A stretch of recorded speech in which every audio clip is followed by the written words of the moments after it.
Bapak Ibu yang dikasih Tuhan, tema pemberitaan firman Tuhan pada hari ini adalah ketakutan yang berguna. Tema ketakutan yang berguna bersumber dari 2 Tawarik 20 ayat yang pertama hingga ayat yang ke-30. Bapak Ibu yang dikasih Tuhan, lazimnya ketakutan kita tidak izinkan hadir dalam kehidupan kita. Kita tidak izinkan hadir dalam kehidupan kita oleh karena ketakutan kita anggap tidak berguna. Namun dalam bacaan kita, khususnya ayat yang ketiga, tampak dengan jelas Yosafat memiliki ketakutan. Khususnya atau tepatnya Yosafat takut terhadap Bani Moab, Bani Amon, dan pasukan orang Meunim yang mau mengeroyok Yosafat. Bapak Ibu yang dikasih Tuhan, ketakutan bisa berguna.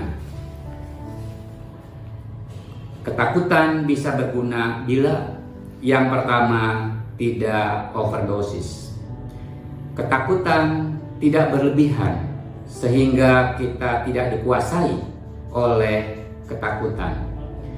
Yang kedua, ketakutan akan berguna bila ketakutan tersebut direspon secara positif. Dalam bacaan kita, Yosafat merespon ketakutan secara positif dengan cara ia mencari Tuhan. Itu tampak jelas pada ayat yang ketiga.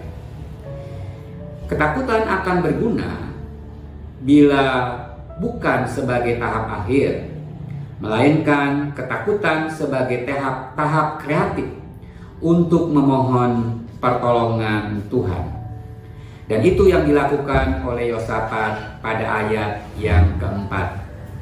Bapak Ibu yang dikasih Tuhan, tampak jelas ketakutan yang hinggap dalam diri Yosafat berguna.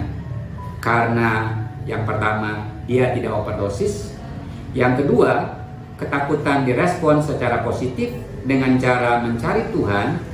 Dan yang ketiga, ketakutan bukan sebagai tahap akhir, tapi sebagai tahap kreatif untuk memohon pertolongan Tuhan. Hasilnya, pada ayat yang ke-22 hingga ayat ke-23, tampak jelas pertolongan Tuhan. Bani Moab, Bani Amon, dan orang Meunim dikalahkan oleh Tuhan. Bapak Ibu yang dikasih Tuhan, kiranya firman Tuhan pada hari ini dapat memperbaharui cara pandang kita terhadap ketakutan. Ketakutan bisa berguna dalam hidup kita. Amin buat firman Tuhan.